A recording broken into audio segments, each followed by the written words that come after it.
So for the purpose of showing you, I've casted on a little swatch on dpns with thicker yarn and bigger needles, so it's a little bit more easy to show. I've not done anything at my corner, so where I changed the needle, and I will show you that it is quite neat and there is nothing happening with lettering or anything. And the first thing I want to show you is that the fear of the letter is sometimes a bigger issue than the lettering itself, and I will show you that by knitting halfway through a needle and show you something.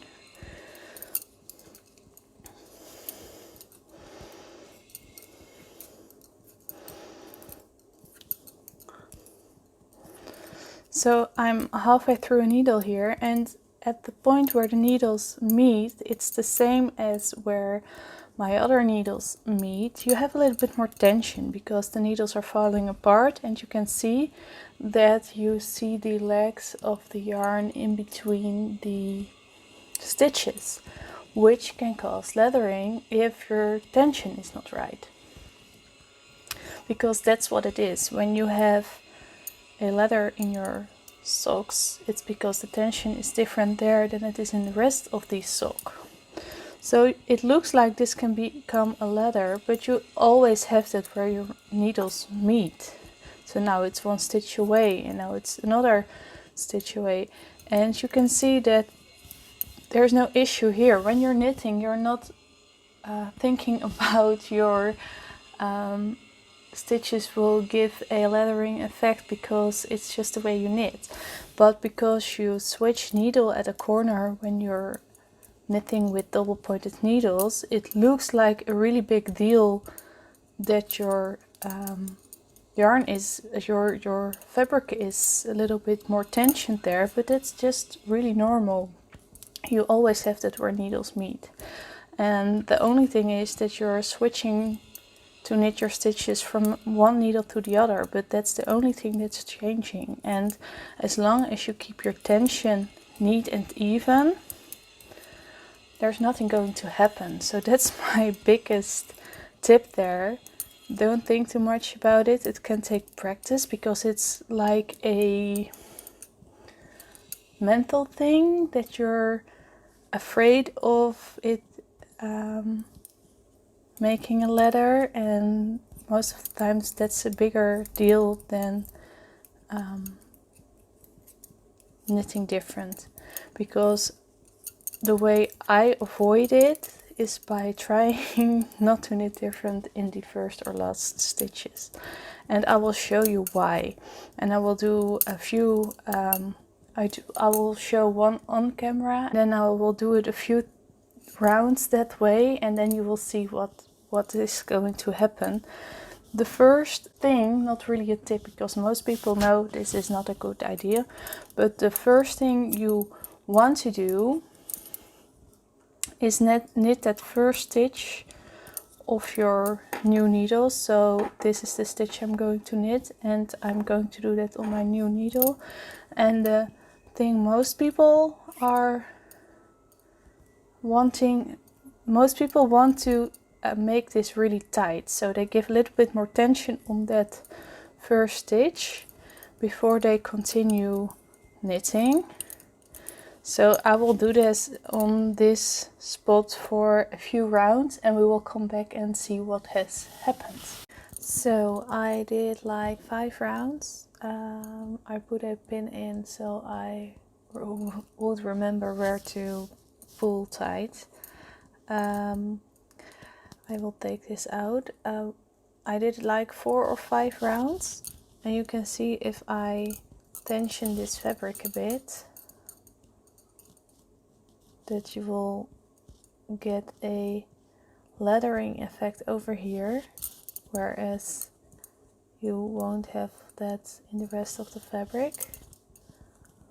So there's definitely something happening over here. But what is very interesting, and I will explain in a bit why this happens, First thing is you see that it will continue to move down. So that's also something, if you change your method of tensioning throughout a pattern on these corners, it will expand downwards. You can see it's quite tight and neat over here, but because there is something happening over here when you pull the fabric out, you can see that it creates like a line throughout the whole fabric. What is happening over here, let me see, what is happening over here is, this is the corner, so this is my first stitch of my new needle, this is the last stitch of my previous needle, and you see that the lettering is not in between those stitches, but the lettering is in between the legs of the last stitch, and that happens because I make this stitch tighter than the rest of my stitches. So what is happening is I make this very tight, so, and this stitch was normal tension and all the other stitches were normal tension. That creates that this will get closed in between the stitches, but it has to it's still going around the same needle, so it has to, the thread has to come to close this, has to come from somewhere else, and then it's creating more tension in this last stitch. So by making this one more tight, you get a gap in the last stitch of your previous needle. And there are people that are telling you, instead of making this stitch tighter, make this one tighter, because this is where the lettering happens. But the only thing that will do is change the place of this letter to the left or to the right, because you create a different tension, so your fabric is going to behave differently. And instead of moving that around, the better solution is try to get even tension. And one of the things that made me feel more comfortable and create a more even tension is by knitting a lot on dpns. It's not like the first time is going to be perfect, but it wasn't when you started knitting, your tension wasn't perfect either. You had to learn things. But what is most important with double pointed needles is having trust that your needles don't fall out. So when I knit with double pointed needles, I try to put my stitches always in the middle. I don't like really slick needles. I don't think they're on the market either, because when you have really slick needles and really slick yarn, your needles can fall out, and that's something you don't want. So you want needles with a little bit of texture. These are metal, so they are slicker than like wooden needles. That's just because I am so comfortable using these now. I'm not afraid of them falling out, and it's a little bit textured. It's like aluminum. And I have never had problems with needles falling out. I only hold the needles I am knitting with. So instead of trying to hold all my needles and oh my god, they're going to fall out, and having a lot of stress about it, I learned, and it took me some time and doing it a lot, but I learned myself to only hold the needles I am using, and this one is just dangling in between, and this one is just hanging loose as well, and I knit like that. And what I really like about double pointed needles is that once you get used to all the needles hanging around your hands without trying to hold them, is that your knitting experience is quite the same as with normal length needles. So I use the 20 centimeter, but you also have 15, or you have even longer dpns, but I can rest the needle very light and loosely in my hand, and I have no I don't need a lot of force to make my hands hold the needles. And by making it a normal knitting motion, you are less likely to change your tension while knitting. And it's the same when you're doing magic loop. You do have a place where you go from the front to the back or from the back to the front, and you have to start your new needle. And it's the same as you do when you're knitting flat on the edge. You have to get that first stitch on your needle, and the more comfortable you get with the needles you use and with how to hold them, it makes the chance on having a visible leather there a lot smaller.